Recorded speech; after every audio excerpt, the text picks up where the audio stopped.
Church വ്ളോഗിൻ്റെ പുതിയൊരു എപ്പിസോഡിലേക്ക് ഗുഡ്നസിൻ്റെ എല്ലാ പ്രേക്ഷകർക്കും ഹൃദ്യമായ സ്വാഗതം. ഞാനിപ്പോൾ നിൽക്കുന്നത് തമിഴ്നാട്ടിലെ തൂത്തുക്കുടി ജില്ലയിൽ ചൊക്കൻകുടിയിരിപ്പ് എന്ന മനോഹരമായ ഒരു ഗ്രാമത്തിലാണ്. ചരിത്രവും വിശ്വാസവും ഇടകലർന്ന് നടക്കുന്ന ഒരു അതിപുരാതനമായ ഒരു മണ്ണിലാണ് ഞാനിപ്പോൾ ഉള്ളത്. ഇവിടെ എത്തിയിരിക്കുന്നത് മണൽ മാതാവിൻ്റെ അത്ഭുത ദേവാലയ സന്നിധിയിലേക്കാണ്. പേര് കേൾക്കുമ്പോൾ തന്നെ നമുക്ക് തോന്നും എന്തുകൊണ്ട് മണൽ മാതാവ് എന്ന് വിളിക്കുന്നു. അതെ, മണൽ ഈ നാട്ടിലെ ജനങ്ങളുടെ വിശ്വാസത്തിലും ചരിത്രത്തിലും എത്രത്തോളം പ്രാധാന്യമുള്ളതാണെന്നും അതുപോലെ ഇവിടെയുള്ള മാതാവിന് എങ്ങനെ മണൽ മാതാവ് എന്ന പേര് വന്നുമെന്നുള്ളതാണ് ഇന്നത്തെ ചർച്ച് വ്ളോഗിൽ നമ്മൾ കാണാൻ പോകുന്നത്.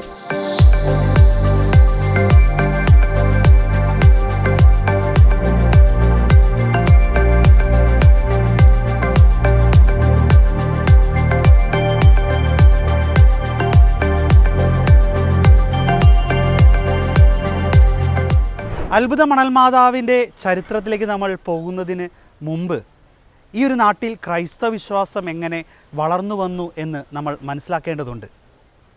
നമുക്കേറെ അഭിമാനം തോന്നുന്ന ഒരു നിമിഷം കൂടിയായിരിക്കും. കാരണം വിശുദ്ധ തോമാസ് ലീഹ കാലുകുത്തിയ ഒരു മണ്ണും കൂടിയാണ് ഈ ഒരു നാട്. അന്ന് ഈ നാട് ഭരിച്ചിരുന്ന രാജാവിൻ്റെ ഭാര്യയ്ക്കും മകൾക്കും പിശാചുബാധ ഏൽക്കുകയായിരുന്നു. തുടർന്ന് അന്ന് ഈ രാജാവിൻ്റെ അടുത്തേക്ക് കൊട്ടാരത്തിലേക്ക് വിശുദ്ധ തോമാസ് ലീഹ കടന്നു വരികയും രാജാവിൻ്റെ ഭാര്യയുടെയും മകളുടെയും മേൽ ബാധിച്ചിരുന്ന പിശാചിനെ പുറത്താക്കുകയും ചെയ്തു. ഇത് കണ്ട് ക്രൈസ്തവ വിശ്വാസത്തിലേക്ക് ആ രാജകുടുംബം മുഴുവൻ കടന്നു വരികയായിരുന്നു. തുടർന്ന് അവർ മാമോദീസ സ്വീകരിച്ചു. എന്നാൽ രാജാവിനോടൊപ്പം ഈ ഒരു നാട്ടുരാജ്യത്തെ ജനങ്ങൾ മുഴുവൻ ക്രൈസ്തവ വിശ്വാസത്തിലേക്ക് കടന്നു വന്ന കാഴ്ചയായിരുന്നു പിന്നീട് കണ്ടത്.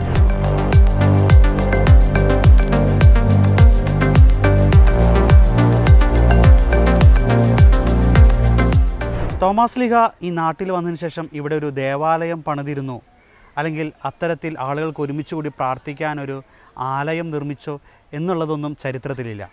എങ്കിലും കാലാകാലങ്ങളിലായി ക്രൈസ്തവ മിഷണറിമാർ വിദേശ നാടുകളിൽ നിന്ന് ഈ നാട്ടിലേക്ക് കടന്നു വരികയും ഇവിടെ അന്നുണ്ടായിരുന്ന ക്രൈസ്തവ വിശ്വാസികൾക്ക്, ക്രിസ്തീയ വിശ്വാസികൾക്ക് അവർക്ക് വേണ്ട നിർദ്ദേശങ്ങളും പ്രാർത്ഥനാ രീതികളെല്ലാം പകർന്നു നൽകി പോന്നു എന്ന് ചരിത്രത്തിലുണ്ട്. അതിനൊക്കെ ശേഷം 1339 ഇവിടെ ഒരു വ്യക്തിക്ക്, ഒരു അടിയുറച്ച ക്രൈസ്തവ വിശ്വാസിക്ക് പരിശുദ്ധ അമ്മ സ്വപ്നത്തിൽ പ്രത്യക്ഷപ്പെട്ടുകൊണ്ട് ഈ നാട്ടിൽ ഒരു ദേവാലയം പണിയണമെന്ന് അവരോട് പറഞ്ഞു. അങ്ങനെ 1339 അവരെല്ലാവരും ഒരുമിച്ച് ചേർന്ന് ഇവിടെ ഒരു ക്രൈസ്തവ ദേവാലയം, അതായത് ഞാനിപ്പോൾ നിൽക്കുന്ന ഈ മണ്ണിൽ ഇവിടെ ഒരു ക്രൈസ്തവ ദേവാലയം പണിതു എന്നതാണ്. ഈ സമയത്ത് അന്ന് മാർപ്പാപ്പയുടെ ഡെലഗേറ്റായിരുന്ന മരിയ ജിയോവാനി എന്ന ബിഷപ്പ് ഇവിടെ വരികയും ഇപ്പോൾ ഇവിടെ അൾത്താറിൽ കാണുന്ന രൂപം 1339 നൽകുകയും ചെയ്തു. ആ രൂപമാണ് ആ പഴയ ദേവാലയത്തിൻ്റെ അൾത്താരയിൽ ഇപ്പോഴും ഉള്ളത്.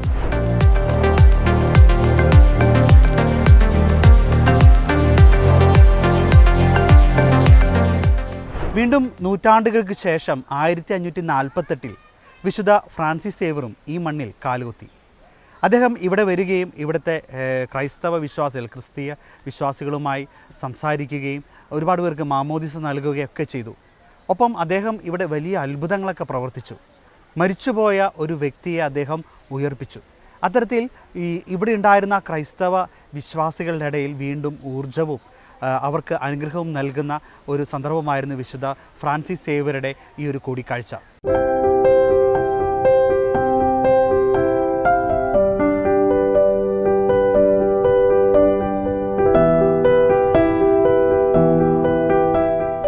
ഈ ദേവാലയത്തിന് ഇപ്പോൾ നമ്മൾ അറിയുന്ന മണൽമാത എന്ന് പറയുന്ന ആ പേര് വരുന്നതിന് പിന്നിലെ ചരിത്രം അത് 1598 ഇപ്പോൾ നിങ്ങൾ കാണുന്ന പോലെ ഞാൻ നിൽക്കുന്നത് ഒരു ചുവന്ന മണ്ണിലാണ്. എൻ്റെ താഴെയുള്ള ഈ ഒരു മണൽ അത് ചുവന്നാണ് കിടക്കുന്നത്. ഈ മണൽ എന്നുമായി ബന്ധപ്പെട്ട് വളരെയധികം ഇതിൻ്റെ ചരിത്രവുമായി ചേർന്ന് കിടക്കുകയാണ്. 1598 ഈ നാട്ടിലൊരു സ്ത്രീ ജീവിച്ചിരുന്നു. പരിശുദ്ധ അമ്മയുടെ വളരെയധികം ഭക്തയായ ഒരു സ്ത്രീയായിരുന്നു. അവർ വിധവയായിരുന്നു. ആ വിധവയ്ക്ക് ആഹാരം, പരിശുദ്ധ അമ്മയോട് പ്രാർത്ഥിച്ച് ആഹാരം കൊടുത്തുകൊണ്ടിരുന്നത് ഈ ദേവാലയത്തിന് തൊട്ടടുത്തുള്ള ഒരു കായലുണ്ട്. അവിടെ നിന്നും ചില കിളികൾ, പക്ഷികൾ മീനെ പിടിച്ചുകൊണ്ട് ഈ സ്ത്രീക്ക് കൊടുക്കുമായിരുന്നു. ആ മീൻ വിറ്റുകൊണ്ടാണ് ആ സ്ത്രീ ജീവിച്ചു കൊണ്ടിരുന്നത്. എന്നാൽ ഈ നാട്ടിൽ മറ്റൊരു പേര് ഈ സ്ത്രീക്കെതിരെ ആരോപിച്ചു. അവർ വേശ്യാവൃത്തി ചെയ്താണ് ഇവിടെ ജീവിക്കുന്നത് എന്ന പേരിൽ ഇവിടുത്തെ നാട്ടുകാരെല്ലാവരും കൂടി ആ സ്ത്രീയെ വധിക്കുകയുണ്ടായി. അവർ വളരെ വേദനിച്ചാണ് മരിച്ചത്. അതിനുശേഷം ഈ നാട്ടിൽ വലിയ രീതിയിലുള്ള ഒരു പ്രകൃതിക്ഷോഭമുണ്ടായി. വലിയൊരു മണൽക്കാറ്റ് വന്നു. ഈ നാട് മുഴുവൻ മണൽ കൊണ്ട് മൂടി. അങ്ങനെ അന്ന് പണിത 1339 പരിശുദ്ധ അമ്മ പറഞ്ഞ് പണിത ആ ദേവാലയവും ഇവിടുത്തെ കൊട്ടാരങ്ങളും വീടുകളും എല്ലാം ജനങ്ങൾ മുഴുവൻ ആ മണ്ണിലടിയിലായി അങ്ങനെ എല്ലാവരും മരിക്കുന്ന ഒരു കാഴ്ച. അതാണ് ഇവിടെ ഇപ്പോഴും മണൽ മൂടിക്കിടക്കുന്നത്. ഒപ്പം ചുമന്ന കളർ കാണുന്നതിൻ്റെ പിന്നിൽ ചില ഐതിഹ്യങ്ങൾ, ചില കഥകൾ പറയുന്നത് ആ സ്ത്രീയുടെ മരണത്തിന് ഉത്തരവാദിത്തമായി പ്രകൃതി പോലും മണൽ ചുമന്ന കളറിലേക്ക്, രക്തത്തിന് ഇതായി ചുമന്ന കളറിലേക്ക് മാറിയെന്നും ചില കഥകൾ പറയുന്നുണ്ട്.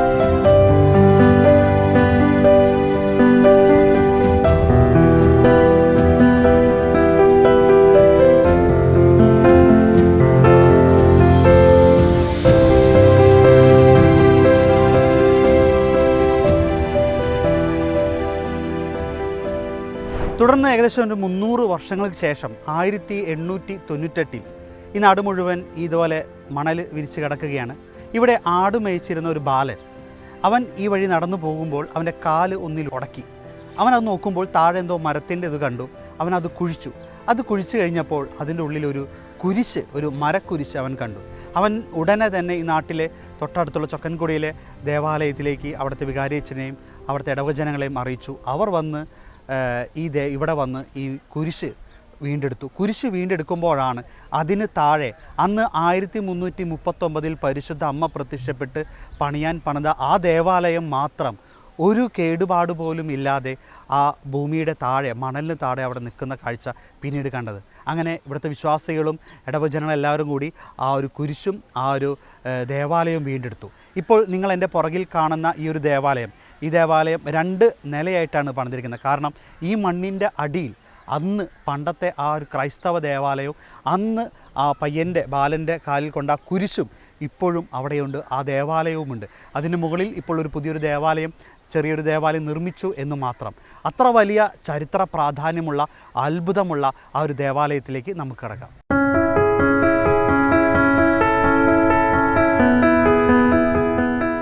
ഈ അത്ഭുതം നടന്ന ആ ദേവാലയത്തിലേക്ക് നമ്മൾ പോവുകയാണ്. അത് ശരിക്കും ഭൂമിക്ക് അടിയിലാണ്. നേരത്തെ പറഞ്ഞ പോലെ മണൽ വന്ന് മൂടി പിന്നീട് കണ്ടുപിടിക്കുകയായിരുന്നല്ലോ. അപ്പോൾ അതിനുവേണ്ടി താഴേക്ക് ഒരു സ്റ്റെപ്പ് ഇട്ടിട്ടുണ്ട്. നമുക്ക് ഈ സ്റ്റെപ്പിൽ കൂടെ തന്നെ ഈ ഒരു ദേവാലയത്തിലേക്ക് നമുക്ക് താഴേക്ക് കടന്നു പോകാം. നമ്മളിവിടെ കടന്നു വരുമ്പോൾ തന്നെ നമുക്ക് കാണാം ഒരുപാട് പേര് തിരികൾ കത്തിച്ച്, എപ്പോഴും ഒരുപാട് വിശ്വാസികൾ ഇവിടേക്ക് കടന്നു വരും.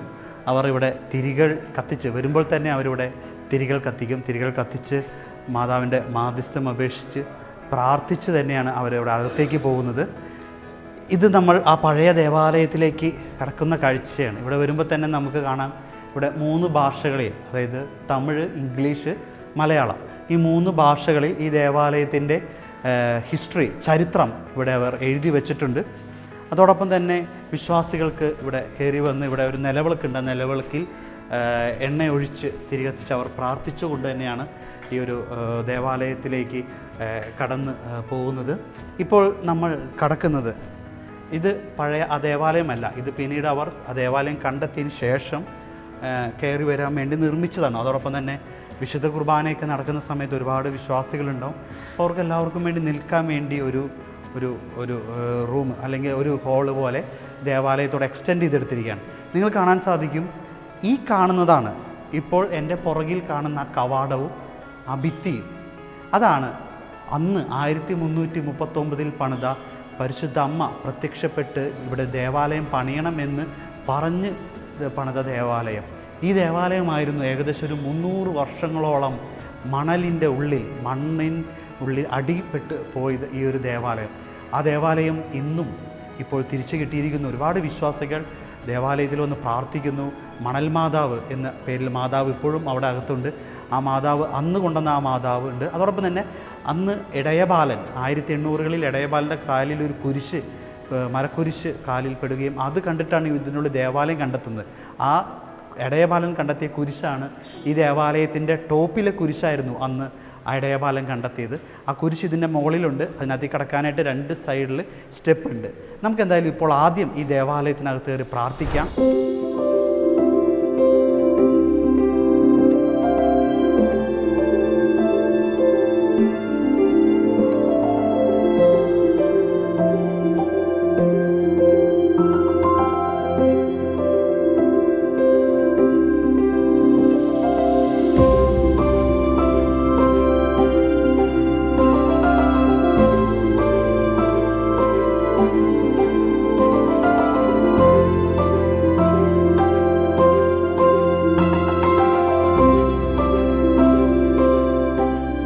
அனைவருக்கும் வணக்கம்.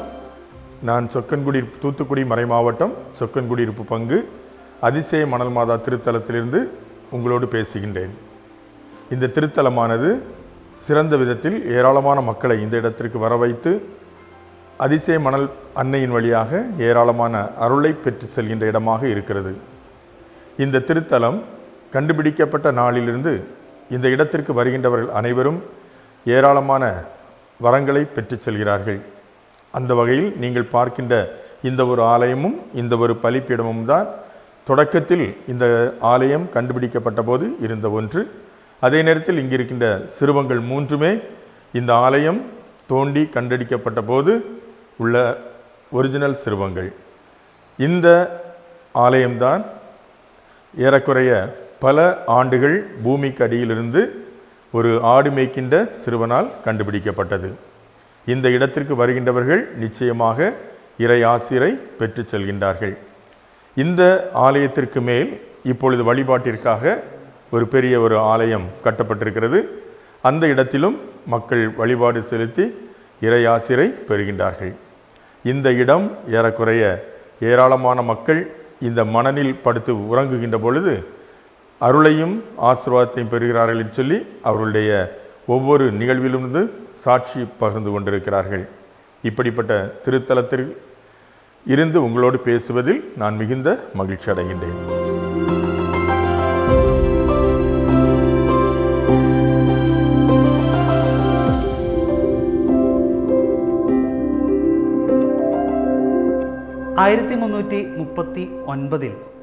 പരിശുദ്ധ അമ്മ പ്രത്യക്ഷപ്പെട്ട് ദേവാലയം പണിയണമെന്ന് പറഞ്ഞ് പണിത ദേവാലയത്തിലാണ് ഞാനിപ്പോൾ. മറ്റൊരു അത്ഭുതം എന്ന് പറയുന്നത് ഏകദേശം ഒരു 300 വർഷത്തോളം ഈ ഒരു ദേവാലയം മണ്ണിനടിയിൽ മണൽ മൂടി കിടന്നിരുന്നു. 300 വർഷങ്ങൾക്ക് ശേഷം ആണ് ഈ ദേവാലയം വീണ്ടെടുക്കുന്നത്. അതിനുശേഷം വിശ്വാസികളോടൊന്ന് പ്രാർത്ഥിച്ചിരുന്നു.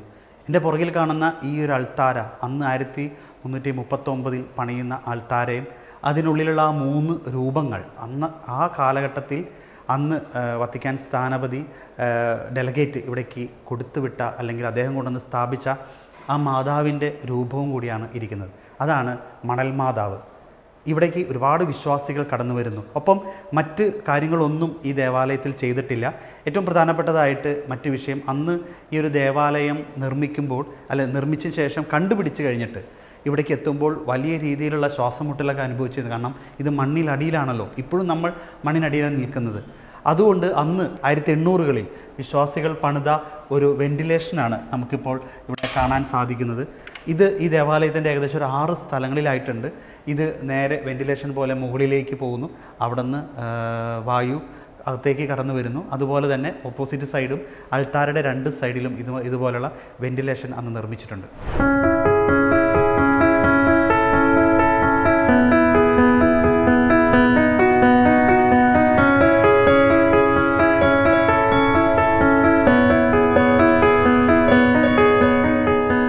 നമ്മൾ ആദ്യം കടന്നു വന്ന ആ ഒരു കവാടമാണ്. ഈ കവാടത്തിൻ്റെ 2 സൈഡിലായിട്ട് സ്റ്റെപ്പ് ഉണ്ട്. ഈ സ്റ്റെപ്പ് നേരെ ചെല്ലുന്നത് ആ പഴയ ദേവാലയത്തിൻ്റെ മുകളിൽ വെച്ചിരിക്കുന്ന ആ കുരിശിലേക്കാണ്. അന്നത്തെ കുരിശ്, ആ കുരിശ് നമുക്കൊന്ന് കാണാം.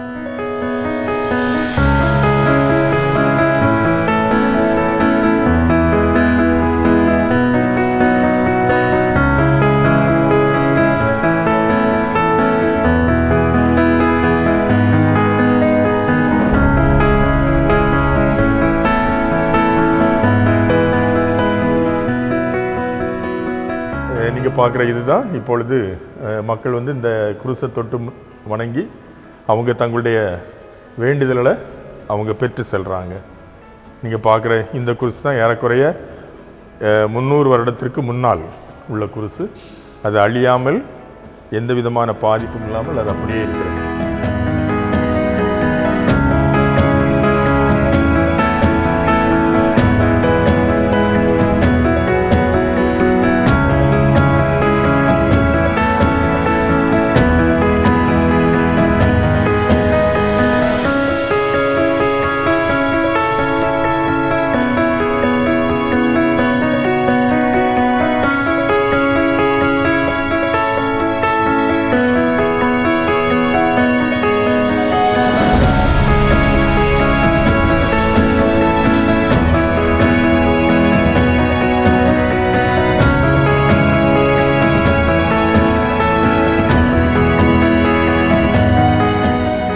நீங்கள் இப்போது பார்க்கிற இந்த ஆலயம் பலிப்பிடம். தற்போது வழிபாடுகள் மாஸ், ரோசரி எல்லாம் நடைபெறுகிற இடம். இந்த ஆலயமானது நீங்கள் கீழே பார்த்த அந்த புதுமை ஆலயத்திற்கு மேல் கட்டப்பட்டிருக்கிறது. ஆக கண்டுபிடிக்கப்பட்ட ஆலயம் சிறியதாக இருந்ததனால் மக்களுடைய வழிபாட்டிற்காக இந்த இடம் பின்னால் கட்டப்பட்டது. இந்த இடத்துல ஒவ்வொரு சனிக்கிழமையும் மதியம் நூன் டைம் 12 o'clock மாஸ் இருக்கும், ஹோலி மாஸ் இருக்கும். அதனைத் தொடர்ந்து மாலையில் 6:30 ரோசரி, அதனைத் தொடர்ந்து ஹோலி மாஸ் நடைபெறும். ஒவ்வொரு முதல் சனிக்கிழமையும் every first Saturday morning 10:30 rosary, 11 o'clock prayer and worship, 12 o'clock holy mass. Then again evening 6:30 rosary procession, then holy mass ஒவ்வொரு முதல் சனிக்கிழமையும் நடைபெறும்.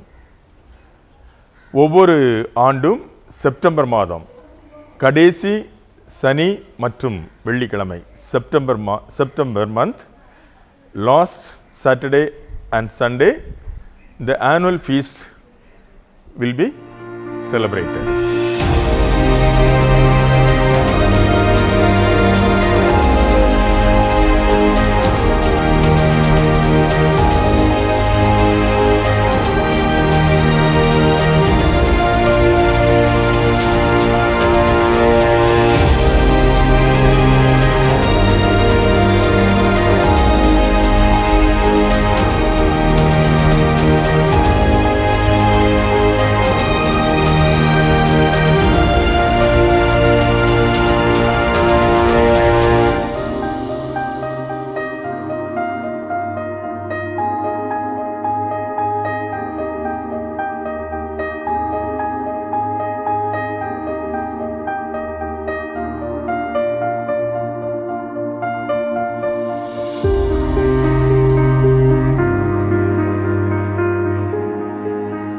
நீங்கள் இப்போது பார்க்கிற இந்த ஆலயத்தினுடைய மாதிரி தோற்றம் இன்னும் சில நாட்களில் இந்த அதிசய மணல் மாதா திருத்தலத்தில் கட்டப்பட இருக்கிறது.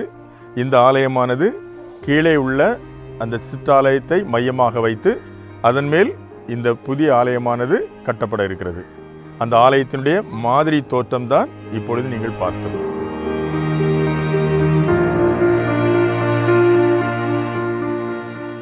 ഇവിടെ വരുന്ന വിശ്വാസികൾക്ക് പ്രാർത്ഥിക്കാൻ, പ്രാർത്ഥനയുടെ അനുഭവത്തിലേക്ക് ആഴപ്പെടാനായിട്ട് ഇവിടെ മണ്ണിനടിയിൽ തന്നെ, അതായത് ഈ ഭൂമിക്കടിയിൽ തന്നെ ഒരു നിത്യാരാധന ചാപ്പൽ ഇവിടെ നിർമ്മിച്ചിട്ടുണ്ട്. അത് ആണ് ഇപ്പോൾ എൻ്റെ പുറകിൽ കാണുന്നത്. ഇവിടെ വരുന്ന വിശ്വാസികൾ ഈ ചാപ്പലിൽ വന്ന് പ്രാർത്ഥിക്കുകയും ചെയ്യുന്നു. അത്തരത്തിൽ വിശ്വാസികൾക്ക് ഒരുപാട് അനുഭവം നൽകുന്ന ഒരു ദേവാലയമാണ് ഈ മണൽമാത ദേവാലയം. പരിശുദ്ധ അമ്മയുടെ മാധ്യസ്ഥ്യം തേടി ഒരുപാട് വിശ്വാസികൾ ഇവിടെ കടന്നു വരികയാണ്. ഇത് കാണുന്ന പ്രേക്ഷകർക്ക് എപ്പോഴെങ്കിലൊക്കെ ഈ വഴി പോവുകയാണെങ്കിൽ ഈ ദേവാലയത്തിൽ കയറി പ്രാർത്ഥിക്കണമെങ്കിൽ, നമുക്കറിയാം ഇത് ബേ ഓഫ് ബംഗാളിൻ്റെ തീരത്താണ്. കന്യാകുമാരിയിൽ നിന്ന് നാഗർകോവിൽ, വള്ളിയൂർ വഴി, തിസൈൻ വില്ലേജ് വഴി ഇവിടെ മണൽമാത ദേവാലയത്തിലേക്ക് നിങ്ങൾക്കെത്താം. അതുപോലെ തന്നെ മറ്റ് പല വഴികളുമുണ്ട്. തീർച്ചയായിട്ടും നമ്മൾ ഗൂഗിൾ മാപ്പിൽ മണൽമാത ദേവാലയം എന്ന് നമ്മൾ ഇട്ട് കൊടുത്താൽ കൃത്യമായിട്ട് ഈ ദേവാലയത്തിലേക്ക് നിങ്ങൾക്ക് എത്തുവാൻ സാധിക്കും.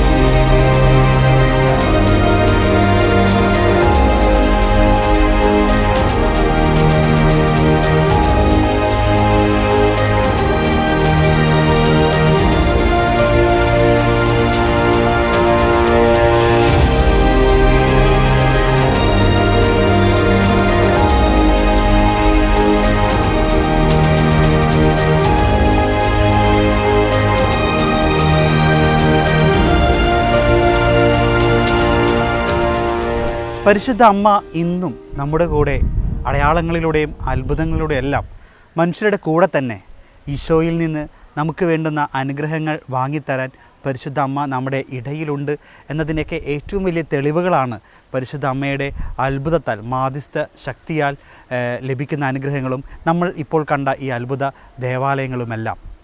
ചർച്ച് വ്ളോഗിൻ്റെ ഇന്നത്തെ എപ്പിസോഡ് ഇവിടെ പൂർണ്ണമാകുകയാണ്. വീണ്ടും മറ്റൊരു ദേവാലയമായി നമുക്ക് അടുത്ത ആഴ്ച വീണ്ടും കാണാം. നന്ദി.